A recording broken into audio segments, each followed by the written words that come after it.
Kali ini kami kelompok 7 akuntansi E 2017 akan melakukan presentasi dengan tema Etika dalam Kantor Akuntan Publik. Tanpa perlu lama-lama, mari kita masuk ke materinya.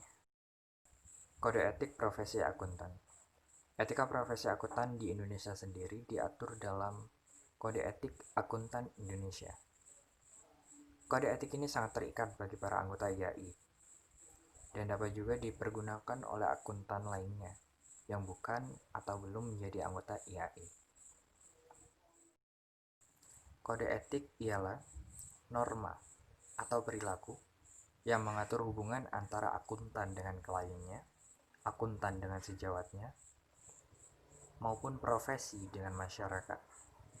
Dalam penegakan kode etik tersebut dilakukan sekurang-kurangnya oleh 6 unit organisasi, meliputi Kantor Akuntan Publik, Kompartemen Akuntan Publik, Unit Perifer, Departemen Keuangan Republik Indonesia, Badan Pemeriksaan Keuangan Negara, dan Ikatan Akuntansi Indonesia.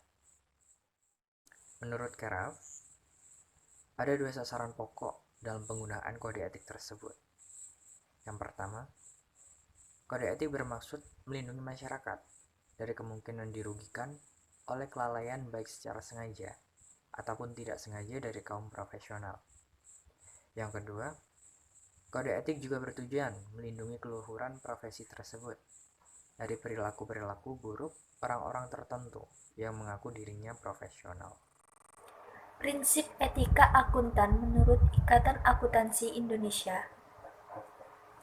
meliputi tanggung jawab profesi, kepentingan publik, integritas, objektivitas, kompetensi dan kehati-hatian, kerahasiaan, perilaku profesional, serta standar teknis.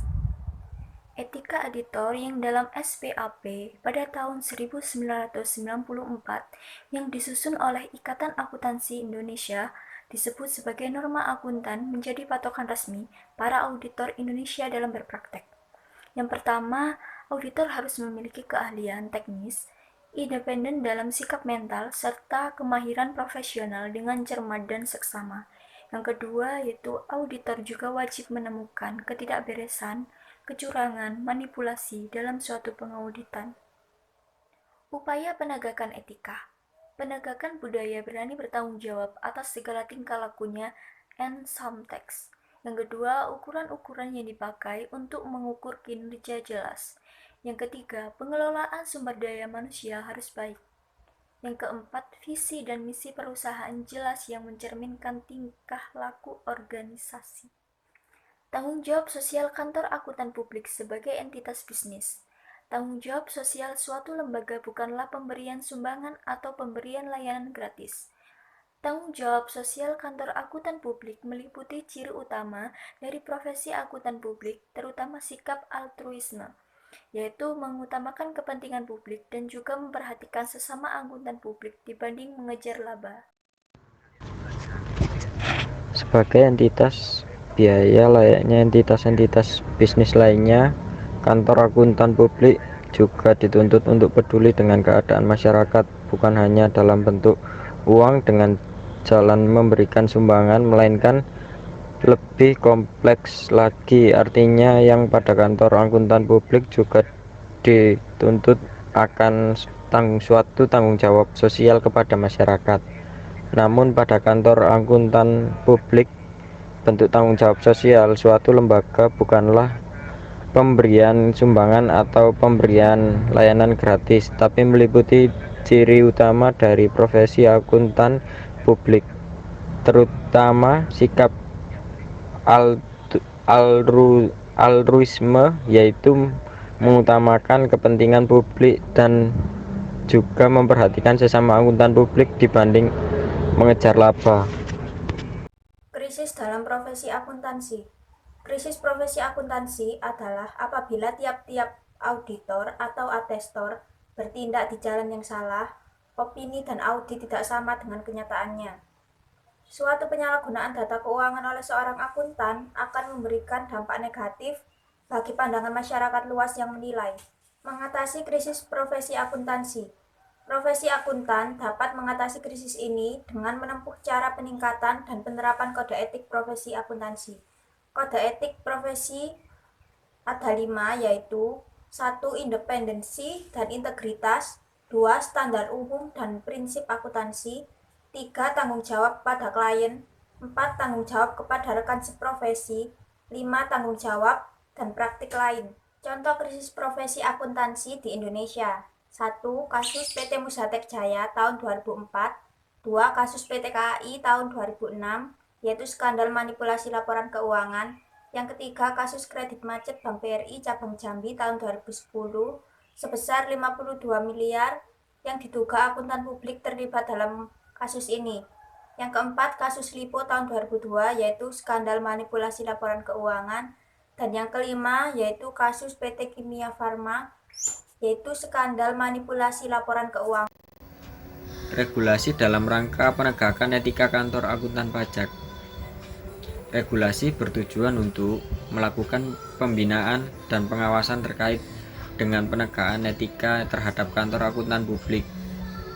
Hal ini dilakukan sejalan dengan regulasi yang dilakukan oleh asosiasi profesi terhadap anggotanya. IAI mendapatkan kode etik Ikatan Akuntan Indonesia. Kode etik tersebut digunakan untuk menentukan standar perilaku bagi para akuntan, terutama akuntan publik.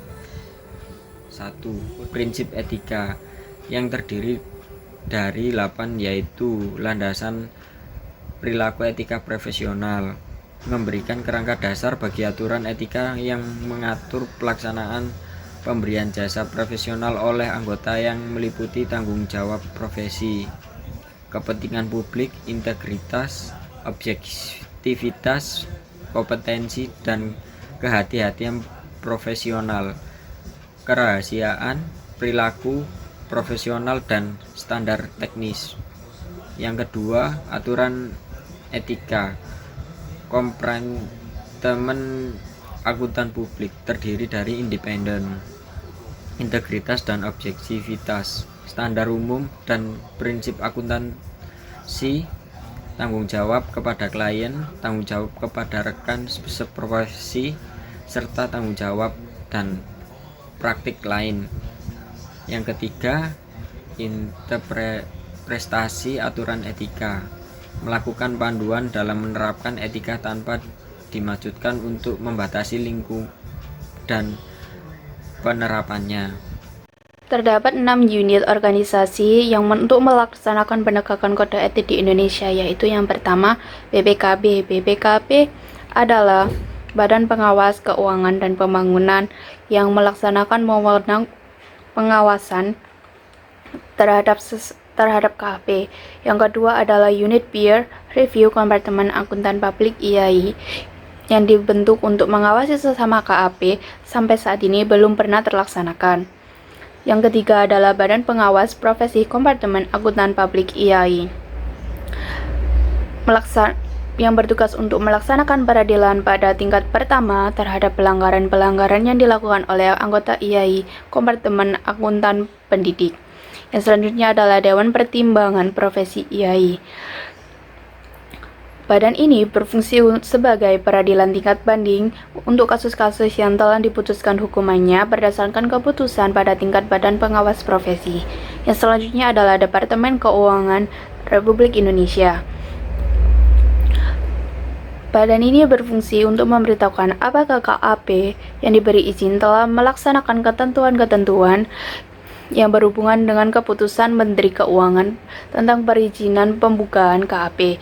Dan yang terakhir adalah Kantor Akuntan Pajak. Selanjutnya, kebijakan umum pengurus IAI periode 1990 sampai dengan 1994 untuk melakukan penegakan terhadap kode etik, yaitu yang pertama, penyempurnaan kode etik yang ada penerbitan interpretasi atas kode etik yang ada, baik sebagai tanggapan atas kasus pengaduan maupun keluhan dari rekan akuntan atau masyarakat umum. Hal ini sudah dilakukan mulai dari seminar pemuktahiran kode etik IAI di Hotel Daichi pada tanggal 15 Juni 1994 di Jakarta.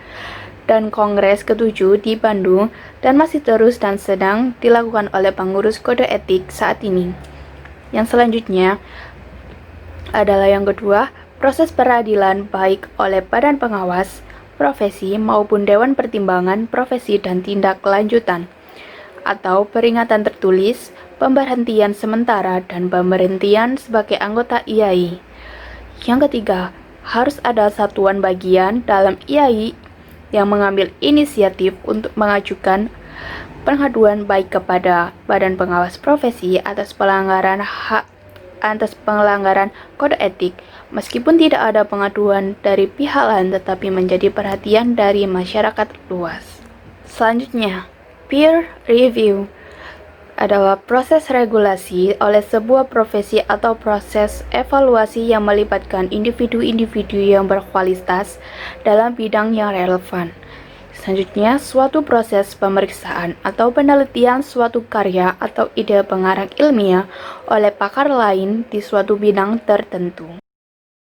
Berdasarkan pengertian peer review yang sudah dijelaskan, tujuan dari peer review yaitu mempertahankan standar, meningkatkan kinerja, memberikan kredibilitas. Dalam dunia akademis digunakan untuk menentukan kesesuaian sebuah makalah akademis untuk publikasi, memilih dan menyaring manuskrip yang dikirim serta dilakukan oleh badan pemberi dana untuk memutuskan pemberian dana bantuan, membuat pengarang memenuhi standar disiplin ilmu yang mereka kuasai dan standar keilmuan pada umumnya. Tiga pendekatan dasar dalam merumuskan tingkah laku etika bisnis yaitu 1. Utilitarian approach, yang artinya setiap tindakan harus didasarkan pada konsekuensinya. Yang kedua, individual right approach, yang artinya setiap orang dalam tindakan dan kelakuannya memiliki hak dasar yang harus dihormati.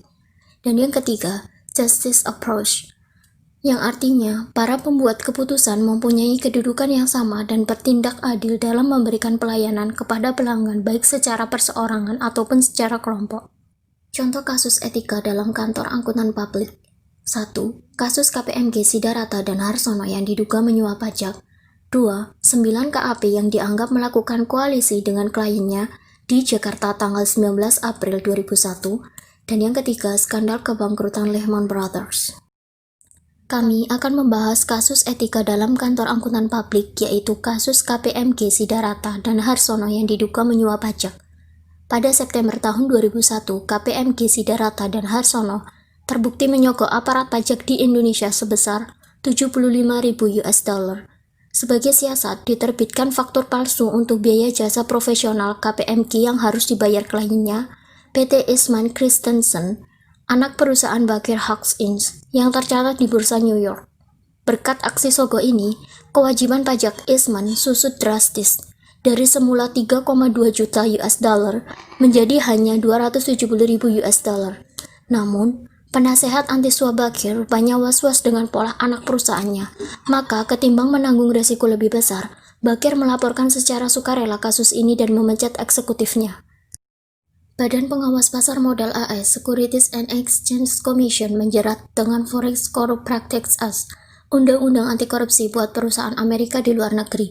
Akibatnya, hampir saja Baker dan KPMG terseret ke pengadilan distrik Texas. Namun, karena Baker mohon ampun, kasus ini akhirnya diselesaikan di luar pengadilan. KPMG pun terselamatkan. Dari contoh kasus yang telah dibacakan, pembahasannya yaitu, pada kasus ini KPMG melanggar prinsip integritas di mana dia menyuap aparat pajak hanya untuk kepentingan kliennya. Hal ini dapat dikatakan tidak jujur karena KPMG melakukan kecurangan dalam melaksanakan tugasnya sebagai angkutan publik, sehingga KPMG juga melanggar prinsip objektif. Sekian presentasi dari kelompok kami, semoga bermanfaat bagi semuanya. Wassalamualaikum warahmatullahi wabarakatuh.